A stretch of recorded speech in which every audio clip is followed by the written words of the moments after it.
ठाकुर जी दूसरे के घरन में जाके चोरी करने लगे। ऐसा ऊधम, ऐसा उत्पात पूरे गोकुल में, महाराज नाक में दम है गयो। सब गोपी परेशान है गई, सास ननद डांट रही हैं, पति डांट रहे हैं, अरे कंस कौदना हमारे यहाँ सैनिक भेज के मरवा देगो, हमारे यहाँ से इतने दिन से मक्खन नहीं गए हो। गोपियां सब चिंतित भी होती हैं, लेकिन सबको अच्छा भी लगता है, कन्हैया आके चोरी करते हैं। तभी उन गोपियों में एक गोपी थी, उसका नाम था प्रभावती। प्रभावती गोपी एक दिन सब गोपियों से बैठ करके चर्चा, सब गोपियां कह रही थी मेरे घर की तो ऐसे कर गो, मेरे यहां तो ऐसी मटकी फोड़ गयो, मेरे यहां ऐसा माखन चुरा गयो। प्रभावती व्यंग में हंसने लगी, हंस करके बोली, आज तक मेरे यहां दृष्टि भी नहीं डाली उस कन्हैया ने। अरे तेरो घर कैसे बच गयो? बोले अरे कन्हैया को अपने प्राण प्यारे होंगे तो मेरे घर के आसपास भी नहीं आवेगो, वो जाने ना है मेरा नाम प्रभावती है। अब ये बात गोपी कह रही थी सब सखियों से, इतने में ही वहीं एक बालक था, वो ठाकुर जी का मित्र था। वो ठाकुर जी के पास दौड़ो दौड़ो गए, वो लाला एक गोपी है प्रभावती वाने यूं कहिए, लाला को अपने प्राण प्यारे होंगे तो आवेगो मेरे यहां चोरी करवे, मेरे यहां आई ना सके, प्राण प्यारे यही मारे ना आवे। ठाकुर जी बोले हमको चुनौती दे रही है? बोले हम बे लाला तू को चुनौती दे रही है?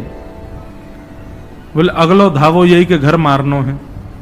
सबसे पहले तो ठाकुर जी ने प्रभावती के देवर को अपना सखा बनाया। देवर कितना बड़ा, वो भी छोटा सा ही था। ठाकुर जी ने उसको अपना सखा बनाया। सखा बना करके उसको बेला फुसला करके बढ़िया उसको बढ़िया मक्खन वक्खन खवा के अपने पक्ष में कर लिया। ठाकुर जी बोले ए सुन, तेरी भाभी प्रभावती एक दिन चुनौती दे रही कि कन्हैया मेरे यहां चोरी करके दिखाया। प्रभावती का देवर बोलो लाला बता कहा करनो? बोले जा देना तेरी भाभी बढ़िया वारो मक्खन निकारे, बस तू संकेत कर दियो, और जब वो जमुना जल भरवे जावे घर में कोई नहीं हो वही समय हमारा आक्रमण होगो। ठीक है।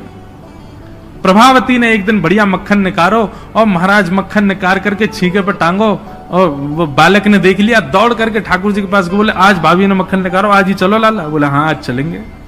प्रभावती यमुना जल भरने के लिए गई, ठाकुर जी उसके यहां प्रवेश कर गए, और प्रवेश करके महाराज चार के ऊपर तीन के ऊपर दो के सबसे ऊपर ठाकुर जी, और ठाकुर जी लेकर के बढ़िया मक्खन खाने लगे। मक्खन पाते हैं, ग्वाल बालों को पवाते हैं, और जब सब पा लेते हैं तो फिर मरकान भूषण संग में बंदर और चलते हैं उनको भी पवाते हैं।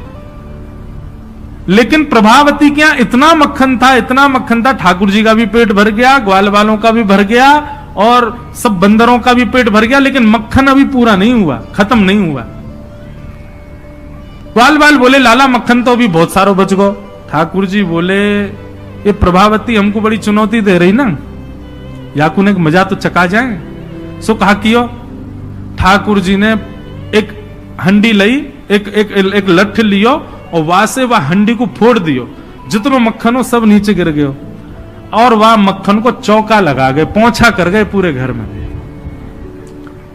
एक एक कोने पे जाकर के मक्खन रह नहीं जाए कहीं भी, और पूरे में बढ़िया चौका लगा करके, और ठाकुर जी अपने ग्वाल बालों के संग अंधेरे में छुप के खड़े है गए। बोले देखियो अब मजा आवेगा, प्रभावती आवेगी। प्रभावती आई, सिर पर दो मटकियां बड़ी अचक अचक करके चल रही थी, संभल के चल रही थी। जैसे ही माने द्वार खोलो, और द्वार खोलते ही अपना पाम भीतर धरो, रिपटी महाराज ऐसी रिपटी सिर में लगी, कमर में लगी, हाथ पाम बाकी सब रह गए, और गिरी सो गिरी। यमुना जल मिल गयो मक्खन में तो और चीकनो हो गयो, अब वो उठ ही नहीं पा रही है, जैसे उठे फिर गिरे, जैसे उठे फिर गिरे। और ठाकुर जी ताली बजा बजा के हंसे, सब ग्वाला के लाला आज तो बड़े मजे आए, आज तो बड़े मजे आए। मेरी भाभी कहा कह रही कन्हैया को अपने प्राण प्यारे हमारे ना आवे, अब तो को तेरे प्राण प्यारे होंगे ना तो कभी हमको चुनौती नहीं देगी। और ठाकुर जी भाग गए। प्रभावती महाराज जैसे तैसे रिपट के बाहर आई, और जाके सीधे यशोदा मैया के पास पहुंच गई, और जाके बोलने लगी, बोले मैया अपने लाला संभाल ले, नहीं तो काउदना हाथ दिखा दूंगी आकू में। ऐसा उधम मचावे, देख मेरी कोहनी टूट गई, कमर टूट गई, ऐसा उधम मचा के गयो। यशोदा मैया बोली तुम गोपीन पे कछु काम ना है, 24 घंटा मेरे लाला के पीछे पड़ी रहो, काउदना रंगे हाथ पकड़े तो आइयो, नहीं तो कभी मुख मत दिखाइयो अपनो। प्रभावती बड़ी चिंता में है, बोले ठाकुर जी को रंगे हाथ कैसे पकड़ूं। इतने में यानी विचार कियो कि मेरो जो देवर है वो लाला के संग बहुत ज्यादा रहवे, तो यार देवर को पहले अपने पक्ष में करो।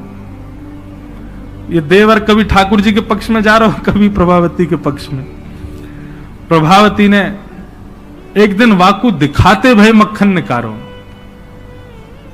आज तो धोरी गैया को मक्खन है, इतना मधुर मक्खन है, और या से तो आज मैं शाम को बढ़िया रोटी बनाऊंगी, घी बना करके सबको पवाऊंगी, अब बढ़िया मक्खन निकारो। देवर ने देख लिया और जाकर के सीधे पहुंचो लाला के पास, वो लाला भाभी ने आज धोरी गैया को मक्खन बनाया। ग्वाल बाल सब बोले लाला वहीं चल, बात ना बड़े मजे आए वहां पे, आज फिर चल रहे प्रभावती के यहां। ठाकुर जी वे चलो। अब प्रभावती ऐसा दिखा करके गई कि वो जमुना जल भरने चली गई है। ठाकुर जी ने देख लिया प्रभावती जमुना जल भरवे गई है, लेकिन जैसे ही ठाकुर जी वाके घर की ओर भागे, प्रभावती दौड़ करके पीछे के द्वार से भीतर घर में आ गई और चुपचाप खड़ी हो गई अंधेरे में, हाथ में बड़ा डंडा लेकर के। ठाकुर जी आए, ठाकुर जी ने आकर के जैसे महाराज 4 3 2 1 ऊपर चढ़े, चोरी करनो प्रारंभ कियो। ठाकुर जी जब पूर्ण रूपेण व्यस्त हो गए चोरी में, तब प्रभावती अपना डंडा लेकर के निकली। दारी क्यों तुम्हें बताऊं। और जैसी प्रभावती आई, महाराज नीचे वाले सबसे पहले भागे, और नीचे वाले भागे तो ऊपर वाले सबरे गिर गए, ठाकुर जी लटक गए ऊपर। अब बाकी के सब तो वहां से भाज गए, ठाकुर जी रह गए। अब नीचे प्रभावती खड़ी है, आजा लाला तो बताऊं मैं। प्राण प्यारे, देख देख देख प्रभावती तू सही ना कर रही है, तू जाने ना है मैं जय जय हूं। बोले तेरी जय जय तो मैं निकारूंगी, नीचे आ पहले तू। जैसे तैसे करके ठाकुर जी नीचे उतरे। प्रभावती बोले देख तुमको मुंह पे दया ना आवे, मैं कितनो सीधो साधो भोरो सो प्यारो सो, देख मैं तुमको वचन दूं आज के बाद नहीं आऊंगा तेरे घर, तू अब कछु मत करे, तू मुंह को मारे मत। बोले ना ना मारूंगी ना लाला, इतना कोमल सो मेरो लाला, वाकू कैसे मार सकूं मैं। ठाकुर जी बोले हाँ जी तो मैं मुंह मारी हूं मत। बोले मारूंगी ना तो को पकड़ के यशोदा को दे के आऊंगी आज मैं, वो बतावेगी तो। बोले या तो बढ़िया तो तू मार ले मुझे, लेकिन यशोदा मैया के पास मत ले जा, ऐसा मत करे। बोले ना आज तो तू यशोदा ही बतावेगी तो। और ठाकुर जी को हाथ पकड़ करके महाराज प्रभावती पूरे गोकुल में हल्ला करती हुई जा रही है, और घूंघट करके, घूंघट पकड़ रखो एक हाथ से, दूसरे हाथ से ठाकुर जी पकड़ रखे, और सबरे गोकुल में हल्ला। देख लो रे सबरे गोकुल वासियों, जे नंद जी को लाला, यशोदा मैया को छोरा, ये घर घर जाके चोरी करे। यशोदा मैया कह रही रंगे हाथ पकड़ो तो बताइयो, आज पकड़ लियो या को ठिकाने लगाऊंगी मैं। ठाकुर जी बोले ये तो भैया बड़ी निंदा है रही हमारी। इतने में ही ठाकुर जी बोले ए प्रभावती कहा बात है।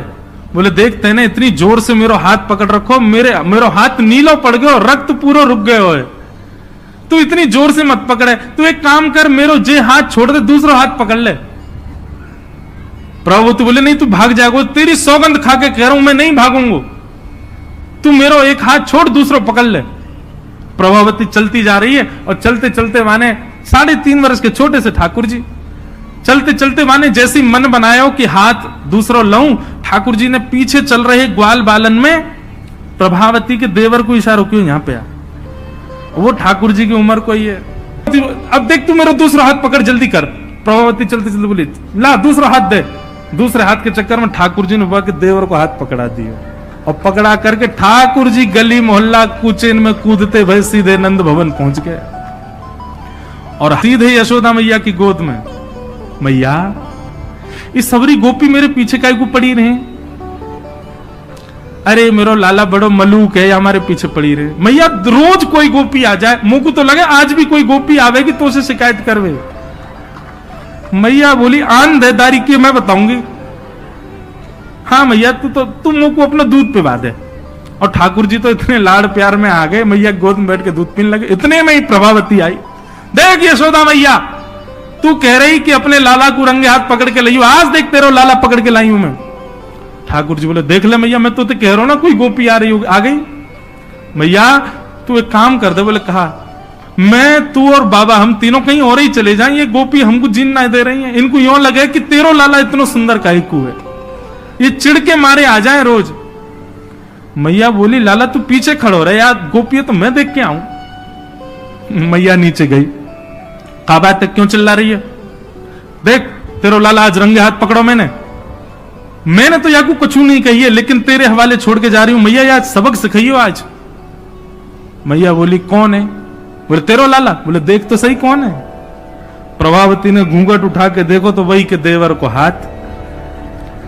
प्रभावती बंदर तू कहां से आया, भाज गयो। अब तो यशोदा मैया ने खूब सुनाई। बोले नहीं नहीं मैया मैंने तुम्हारे लाला ही पकड़ो। बोले तू झूठ बोले, मेरो लाला तो अभी दूध पी रहा मेरी गोदी में बैठ के। कन्हैया, इतने में ठाकुर जी आए भी तो, हाँ मैया कहा कर रहे हो तू? मैया मैं तो तेरी गोद में बैठो दूध पी रहा। मैया ही सबरी गोपी मेरे पीछे पड़ी रहे, मैं कहा बताऊं, इन लोगों की तो ऐसी आदत है गई है, और ये प्रभावती तो सबसे ज्यादा। मैया ने खूब डांटी। प्रभावती बोले ये हुआ कैसे? प्रभावती बोले अच्छा मैया क्षमा कर दो मैं जाऊं। प्रभावती चली गई। ठाकुर जी बोले मैया मैं 2 मिनट में आऊं, अभी ने सखांत में ले आऊं। जैसे ही प्रभावती ने दूर पहुंचे सो ठाकुर जी आए आगे से, और प्रभावती के आगे आगे खड़े गए। तो कहो जी कैसी रही आज? प्रभावती बोली तेने ही कियो कैसे? बोले मैंने कैसे कियो वो मत पूछे, लेकिन मैं तू को चुनौती देवे आया हूं। आज तेने मेरो हाथ पकड़ो तो मैंने अपनो हाथ देवर में बदल दियो। कल को अगर तेने मुझे पकड़ो तो तेरो हाथ मेरो हाथ खसम में बदल जाएगा, देवर से तेरे पति को हाथ आ जाएगा हाथ में। तू जाने ना नंद जी को लाला हूं मैं।